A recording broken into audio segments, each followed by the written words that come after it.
Well, a big warm welcome to everybody who's come. And so I hope you've all got your food, your calories are getting sugars into your blood so that your brain's going to be working really well for these things, and I'll go into a mindless presentation where you don't have to think too much. No, apologies. So I'm going to start off talking about using the written word as part of your business. It's imaginatively entitled Tweets, Blogs and Books, and it is about your legacies from actually in the moment to eternity, or as long as written records last. Why is the written word still important when we have so many images on the internet, on our social media at the moment? Well, the nice thing about the written word is it's searchable. You can type in a phrase, you can type in a particular word, and you will inevitably come up with a particular text. And the idea really is to generate sufficient text that whenever anybody searches for a particular word, it's your text that is there. It's your message that is coming across when the question is asked. The other element is it's retrievable. So once you've deposited it on the internet, or in writing, or in a book, someone can always come back and access it while you're sleeping, or you're off on holiday. That text is actually working for you.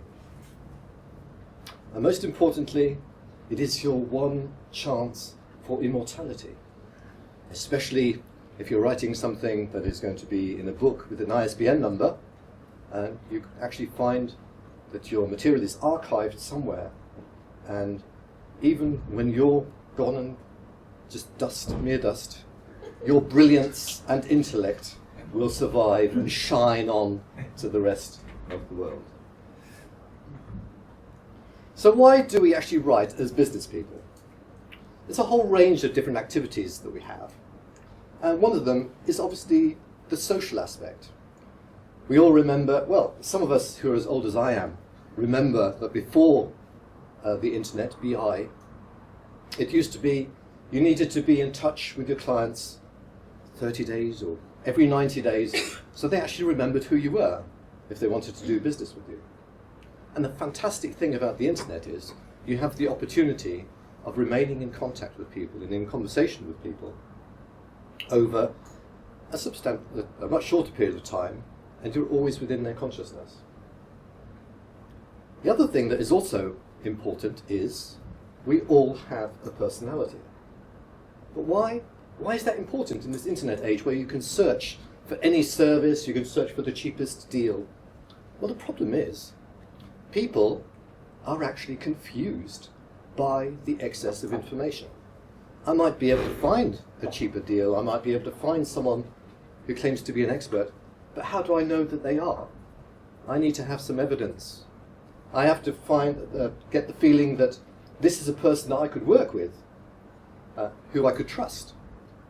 So again, your communications on social media and on the internet and in other media are a way of showing your personality and trying to find those types of clients that will actually work well with you, as well as them finding the person that they want to work with. And most of all, it's a great opportunity to show our expertise, to show what we can do by giving examples, references, case studies, or stories. We can tell people what we do as a living, and by that inference, you actually promote your expertise, and that's quite a vital skill to undertake. Now I'm going to start off with the easy bit. Rather than having to worry about writing a lot, consider the beauties or the hazards of Twitter. Only 140 characters to get a message across. And what sort of messages do you have? There are quite a lot of people who are very chatty, so they're actually having conversations, and that's the thing that they enjoy, is staying in touch with people, finding out what's going on, what's on their plate, what they've just had for dinner, where they're actually on holiday at the moment. And surprisingly, they might seem like a waste of time to someone who's seriously looking for their business. But in a sense, having that warm relationship with with the people who are potentially going to be your clients is a very powerful tool. So there's nothing wrong with having a bit of conversation. The other very easy one to try and start off with first is to look for information and pass that information on. The simplest way to do that is if you're looking on a Twitter feed and you see that someone's put up a link to an article that really interests you. And you think, well, actually that'll interest some of my friends. And you click on the share or the retweet button. And go to the next stage where you actually have an interesting thing to say yourself about a particular service you've either experienced or that you're providing. Now the other one I've got here is confrontation. If you think about all these, what do they call these DJs they have in the States who are really quite aggressive? Shock jocks. That's it. Thank you very much for that. Surprisingly, you can attract, if you want to, quite a following by being quite aggressive or quite confrontational in your approach. If that's you, you can go down that route. I won't be following you because it's not necessarily my personality, but other people will react to that. Different personalities will attract different sets of people. And the last thing is attraction. I mean, you think, why should I have to worry about attraction? No. Fantastic, good looks. No, I'm just trying to, you're succumbing to my charm at the back there already. But no, I'm actually talking from the work perspective. How are people attracted to the things that you're doing? And how can you persuade them, perhaps, to think, actually, that's quite an interesting aspect to follow through. What I would like to do is find out more and either get in touch or follow through with a particular link. Now, you can go into a tremendous amount of detail as to how you're supposed to structure your tweets and to plan them. And it's the same with all your text. But I'm just going to go with a 3-heading basic. The first one is, although I'm talking about words and text, a picture is important nowadays if you're putting a message out. It is one of those attractants when people are scanning through lots and lots of messages. If there's a really good picture that goes with that, then they will stop and then they'll read your message. And your message needs to have an attractive headline, something which irresistibly lures them in to what you're doing. And that can be one of the most difficult things to find, but I'll show you an example afterwards. And the other aspect is a call to action. Do you want someone not just to read that message, but to do something, to interact, to go to your website, to go to your blog, or to look at a catch page that you've generated? Now, I'm not very good at the Daily Mail sort of headlines, so I looked around to see what you could find on the internet. And there is a clickbait headline generator. So I'm hoping this is going to work. The wonders of internet technology. The fantastic speeds that we have, the instantaneous aspects of the communication. Brilliant. So what we have here is a tool, allegedly for journalists from some of the red tops, as to sort of titles you might want to use in your newspaper. And it can be quite fun to go through those. So 19 types of fun you should never have with a rock star programmer. Was Helen Keller a sexist? 31 lampshades that look like Jude Law. Do you know when you've had a certain article that you've read on the internet and you go down and you've got all the pictures with the captions? That's exactly the sort of thing that they're working. And sometimes I look at them myself. So 31 buttons, you can see there's a repetitive element to that. 11 types of fun you should never have with a short person. Right. So I'll talk to you later. 21 things that would make you explode with rage if you didn't go to Eton. And I think you get the message. I will have my notes available at the end for you to access with the hyperlinks so that you can play in private for your own personal enjoyment in generating these texts. But I thought, well, we've got a number of people who are actually coming to the talk today, and can I actually use some of their texts and generate some interesting headlines? So I don't know whether you recognise yourself, Richard. They laughed when I said I was a domain expert in postal logistics, but when I franked them, they begged for my secret. Who could this be? I never thought I could be a beverage consultant, but I finally discovered the secret, and here's how. Click on this. Now, here's a quick way to manage project management through interactive games, all those playful type. I think we've got someone here also dealing with videos. Double your money back if you don't get your own YouTube video with our amazing system. And for one of our esteemed members who's been coming for a long time and been battling with social media, tests now show our storage solutions can help you protect your assets. Just for you, Dave. Thank you very much. I'll write that down.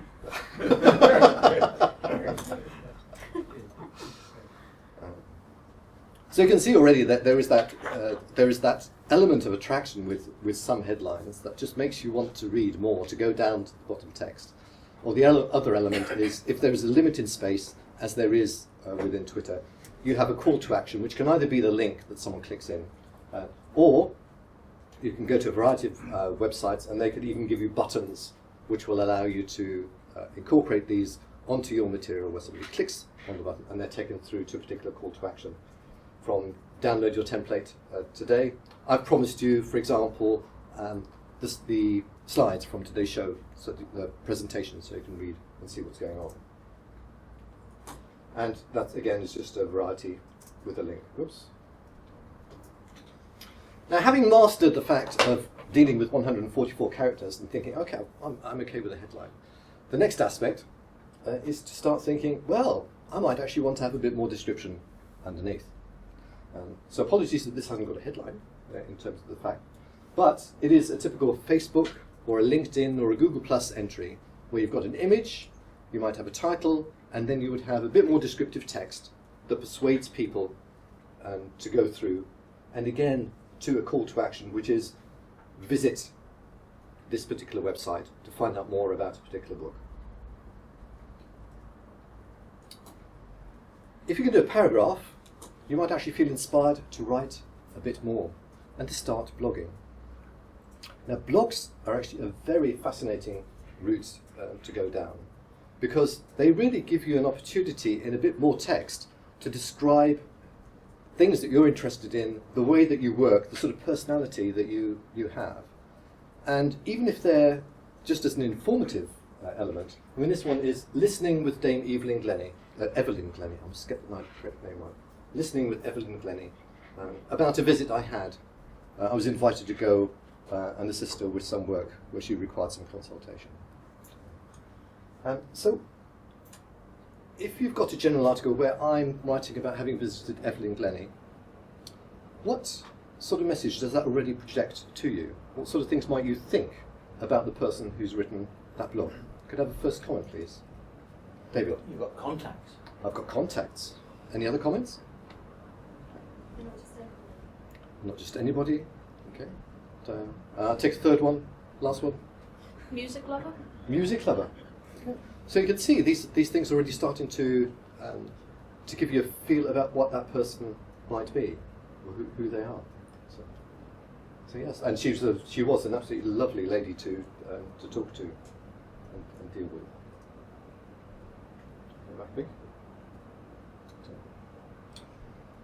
Now, there is a particular strategy which I learned from someone else who is here at the moment, which is John Deal. Yeah. All those years that we've been interacting together on the various things, John, one of the things that I picked up was some elements that you can include within your blog text or within any promotional text that you're doing. That it may sound a bit formulaic, but it gives you a structure to which you can work. And the first element is, we've already talked about it, you've got your headline.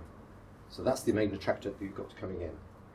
The second element is a paragraph, which is the promise. This is what I'm going to tell you. This is why this article is going to be so wonderful. These are things that if you read further, you will be enlightened and you will be impressed by this particular article. Then we come on with the benefit. Why should you read this article? What are going to be the advantages for you in reading this particular article? Are you going to learn something? Are you going to be directed in a particular way? Or is there a service that you can actually pick up? But having gone through those, so what's the real evidence that this person who's talking to you has got these skills? So you need to add some proof. So things to support what you've been doing. So examples of case studies, or perhaps it could be another piece of work that you've done, or phrases or references from someone else as a single sentence that can come in. And this is one, the next point is one that I hadn't really thought of until we were looking at this system, and that is looking at consequences. Consequences. If you don't follow my article, what are you going to lose? What are you going to miss out on? So you're playing on the positives, and you're also injecting an element of fear. Now, while the poor reader's mind is grappling with all these elements, the best thing to do is to give them a summary. So it's looking at the key points, the key message that you want to get across, and then follow that with the call to action. What do they need to do next, having read this and feeling inspired that they want to take some further action? Now, once you've been blogging for quite a while, you will have a range of articles describing different skills, different stories, etc. And the next thing that you can do is, why not put them together in a book? 25, 30, 40 blogs. It doesn't have to be a big book. It doesn't have to be the bestseller. It doesn't have to be a 300-page, mind-blowing philosophy work. It can be something that is 20, 30, 40 pages. The nice thing about that is it's easier to produce. It's not as expensive to produce because your costs are reduced in working with a smaller book. And it's something you might feel comfortable with either selling at a reduced rate or even giving away. And the benefits are, again, it shows your expertise, but in a rounded manner. It also gives you credibility. It's very strange. How many people here have wanted to write a book, or think they've got a book in them? Okay, so how many of you have written a book? See, and that is the hidden psychology that is there. If you've written a book, people view you in a slightly different light, even if you've only got a few copies. But the fact is, you've produced something, or you've generated something. I've talked about legacy, and let's just assume you will naturally shine like a light through the rest of human history, because your book is being stored in their libraries. And I've also mentioned having it as a promotional gift or something that can support your marketing strategy when you go to talk to someone about a particular project, that you can actually present them with a book that they can then leaf through, and that will support the work that you're doing. The last one that I've got there is a source of income. Are you going to get rich writing a book? No. The quite honest answer is, if you look at the number of authors in the world and the number of books that are there, on average, the average author, have a guess how many books the average author sells? I'd like a figure. How many? Hundreds of thousands. Okay. 500,000, you think? We're going thousands. Pardon? We've got to be in the thousands. You think it's thousands? 500. 40.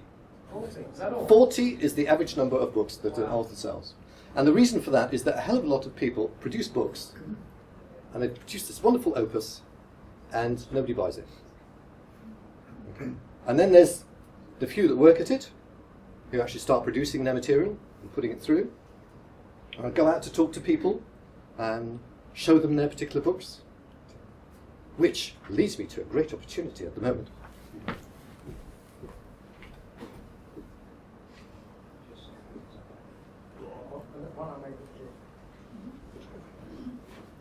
I just happen to have for Christmas Marvellous Mammoths, if anybody wants to have a copy. It's being facetious, but basically, having something where somebody's interacting with you and they could take something away that you might have signed or that you've been involved with, that is quite a magical sort of thing. So people will sell through contacts, through initial contacts, and then through marketing you might start boosting up. On average, the authors that I've worked with, about 200 copies, 250, they're starting to break even the cost that they've had involved with my work and also with getting the print run done. We've had 26 books done. Of those, 3 or 4 have gone into a second print run, and some of them have been in the thousands. But that is very rare. And the bestsellers, they're a handful compared to the thousands of us, the millions of us out there who are writing. But that doesn't matter. Just think niche, think about what your book is saying and who you're approaching, and that will already do something for you. And if you're very lucky, it might actually become the next 60 Shades of Pink and Green. Are these promotional gifts? Pardon? They are, for a mere £5. Recommended retail price £8.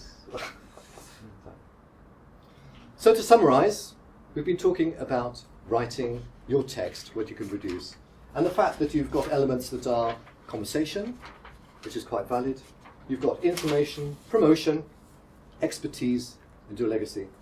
But most importantly, think about writing today so that you will be remembered tomorrow.